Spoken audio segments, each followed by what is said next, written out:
Hello दोस्तों, आप सभी का मेरे यूट्यूब चैनल एजुकेशन जितेंद्र में स्वागत है। दोस्तों आज हम पढ़ेंगे सामान्य अध्ययन के प्रश्नों का मॉडल पेपर। दोस्तों आपके इस मॉडल पेपर में कितने प्रश्न सही होते हैं कमेंट बॉक्स में जरूर लिखिए। दोस्तों सारे प्रश्न इंपॉर्टेंट है, इसलिए वीडियो पूरा देखिए।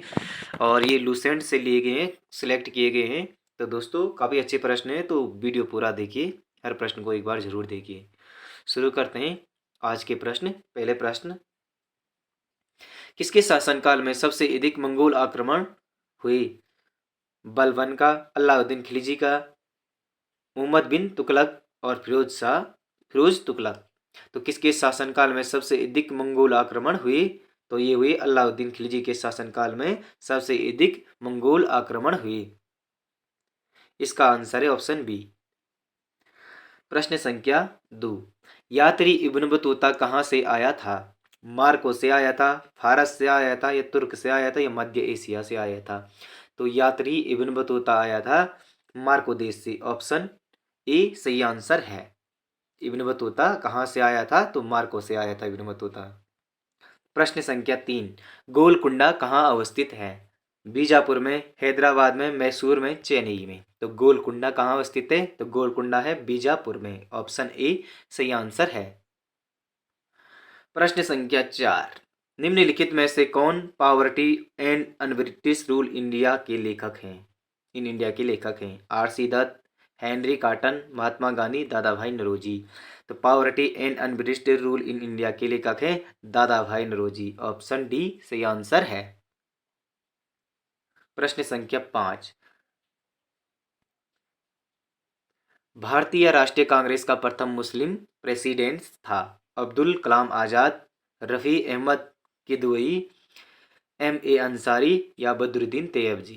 तो भारतीय राष्ट्रीय कांग्रेस का प्रथम मुस्लिम प्रेसिडेंट था बदरुद्दीन तैयबजी। ऑप्शन डी सही आंसर है। दोस्तों वीडियो को लाइक और चैनल को सब्सक्राइब भी करते जाइए साथ में। दोस्तों प्रश्न संख्या 6, किस वर्ष भारत एक प्रभुत्व संपन्न प्रजातांत्रिक गणराज्य बना? 1947, 1951, 1950, 1935, 1950? तो किस वर्ष भारत एक प्रभुत्व संपन्न प्रजातांत्रिक गणराज्य बना? तो 1950 में बना। ऑप्शन डी सही आंसर है। 1950 में भारत प्रजातांत्रिक गणराज्य बना। प्रश्न संख्या 7, भारत में किस प्रकार की शासन व्यवस्था अपनाई गई है? ऑप्शन ए अमेरिकी अध्यक्षात्मक प्रणाली, ब्रिटिश संसदात्मक प्रणाली, फ्रांसीसी अध्यक्षात्मक प्रणाली, सामूहिक मंत्रिमंडलात्मक प्रणाली? तो इसका आंसर है ऑप्शन बी, ब्रिटिश संसदात्मक प्रणाली। भारत किस प्रकार की शासन व्यवस्था अपनाई गई है? तो ब्रिटिश संसदात्मक अपनाई गई है। प्रश्न संख्या 8, संविधान के किस भाग में अस्थायी संक्रमणकालीन और विशेष उपाबंधों के प्रावधान हैं? तो इसका आंसर है ऑप्शन ए, भाग 18, भाग 19, भाग 21 और भाग 22? तो इसका आंसर है भाग सी, भाग 21। तो संविधान के किस भाग में अस्थायी संक्रमणकालीन विशेष उपाबंधों के प्रावधान है? तो भाग 21 में है। ऑप्शन सी सही आंसर है। प्रश्न संख्या 9, संविधान के किस अनुच्छेद में सर्वोच्च न्यायालय की न्यायाधीश पर महाभियोग चलाए जाने का प्रावधान है? अनुच्छेद 256, अनुच्छेद 151, अनुच्छेद 124, अनुच्छेद 111? तो संविधान के किस अनुच्छेद में सर्वोच्च न्यायालय के न्यायाधीश पर महाभियोग चलाए जाने का प्रावधान है? तो अनुच्छेद 24 में है। अनुच्छेद 124 में है। ऑप्शन सी सही आंसर है इसका। प्रश्न संख्या 10, संविधान में मंत्रिमंडल शब्द एक बार प्रयोग हुआ है? संविधान में मंत्रिमंडल शब्द का एक बार प्रयोग हुआ है और यह है अनुच्छेद 352 में, अनुच्छेद 74 में, अनुच्छेद 56 में, अनुच्छेद 76 में? तो इसका आंसर है अनुच्छेद 352 में। ऑप्शन ए सही आंसर है। संविधान में मंत्रिमंडल शब्द का एक बार प्रयोग हुआ है और यह अनुच्छेद 352 में है। प्रश्न संख्या 11, भारतीय रिजर्व बैंक का राष्ट्रीयकरण किस वर्ष हुआ था? 1945, 1947, 1948, 1949? तो भारतीय रिजर्व बैंक का राष्ट्रीयकरण हुआ था 1949 में। ऑप्शन डी सही आंसर है।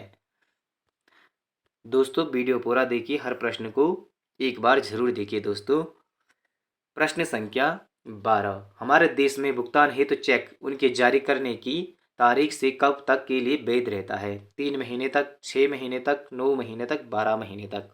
तो हमारे देश में भुगतान हेतु चेक उनके जारी करने की तारीख से 3 माह तक रहता है। ऑप्शन ए सही आंसर है। प्रश्न संख्या 13, पृथ्वी के सर्वाधिक निकट कौन सा ग्रह है? शुक्र, बुध, मंगल, बृहस्पति। तो पृथ्वी के सर्वाधिक निकट कौन सा ग्रह हो रहता है? तो यह है शुक्र। पृथ्वी के सर्वाधिक निकट ग्रह है शुक्र। ऑप्शन ए सही आंसर है। प्रश्न संख्या 14, पृथ्वी के ऊपर मौजूद वायुमंडलीय परतों की संख्या है? 4, 5, 2, 3। तो पृथ्वी के ऊपर मौजूद वायुमंडलीय परतों की संख्या है 5। ऑप्शन बी सही आंसर है। प्रश्न संख्या 15, टॉर्नेडो है? एक अति उच्च दाब केंद्र, एक अति निम्न दाब केंद्र, एक अति उच्च समुद्री लहरें, एक भूमंडलीय पवन। तो इसका आंसर है एक अति निम्न दाब केंद्र है टॉर्नेडो। टॉर्नेडो है एक अति निम्न दाब केंद्र। ऑप्शन बी सही आंसर है। प्रश्न संख्या 16, सारगेसो समुद्र की विशेषता है? अति ठंडी पानी, अति गर्म पानी, अत्यधिक लवणीय पानी, विशिष्ट समुद्री वनस्पति। तो सारगेसो समुद्र की विशिष्टता है विशिष्ट समुद्री वनस्पति। ऑप्शन डी सही आंसर है। प्रश्न संख्या 17, बारमुंडा त्रिभुज किस महासागर में स्थित है? उत्तरी अटलांटिक, दक्षिणी अटलांटिक महासागर, उत्तरी प्रशांत महासागर, दक्षिणी प्रशांत महासागर। तो इसका आंसर है उत्तरी अटलांटिक महासागर में है बारमुंडा त्रिभुज स्थित है, उत्तरी अटलांटिक महासागर में। प्रश्न संख्या 18, आंध्र प्रदेश का क्लासिकल नृत्य है? भरतनाट्यम, कथकली, ओडिसी, कुचिपुड़ी। तो इसका आंसर है कुचिपुड़ी क्या है? आंध्र प्रदेश का क्लासिकल नृत्य है। प्रश्न संख्या 19, अजंता की चित्रकारी में क्या निरूपित किया गया है? रामायण, महाभारत, जातक, पंचतंत्र। तो अजंता की चित्रकारी में क्या निरूपित किया गया है? तो जातक निरूपित किया गया है। ऑप्शन सी सही आंसर है। प्रश्न संख्या 20, बर्फ पानी में तैरती है परंतु एल्कोहल में डूब जाती है क्योंकि पानी एल्कोहल की अपेक्षा पारदर्शी होता है। बी, बर्फ पानी के जमने से बनती है। सी, बर्फ ठोस है जबकि एल्कोहल द्रव है। डी, बर्फ पानी से हल्की होती है तथा एल्कोहल से भारी होती है। तो इसका आंसर है ऑप्शन डी, बर्फ पानी से हल्की होती है और एल्कोहल से भारी होती है। इसी कारण बर्फ पानी में तैरती है और एल्कोहल में डूब जाती है। प्रश्न संख्या 21, जब बैरोमीटर का पारा अचानक गिर जाए तो यह किस का द्योतक बात का द्योतक है? गर्म मौसम का, सर्द मौसम का, आंधी या झंझावत के संभावना या शुष्क मौसम का? जब बैरोमीटर का पारा अचानक गिर जाए तो यह आंधी एवं झंझावत का की संभावना है। ऑप्शन सी सही आंसर है। प्रश्न संख्या 22, किसी परमाणु में परिक्रमा कर रही किसी इलेक्ट्रॉन की कुल ऊर्जा है? किसी परमाणु में परिक्रमा कर रहे किसी इलेक्ट्रॉन की कुल ऊर्जा ऋणात्मक नहीं हो सकती है। बी, का शून्य से अधिक कोई भी मूल्य हो सकता है, कभी धनात्मक नहीं हो सकता, सदा धनात्मक रहती है। तो इसका आंसर है सदा धनात्मक होती है। किसी परमाणु में परिक्रमा कर रही किसी इलेक्ट्रॉन की ऊर्जा सदा धनात्मक होती है। ऑप्शन डी सही आंसर है। प्रश्न संख्या 23, निम्नलिखित में से कौन सा एक सह संयोजक यौगिक है? Calcium chloride, magnesium fluoride, sodium chloride, carbon tetra chloride. तो इसका आंसर है option D, carbon tetra chloride. Option D सही आंसर है।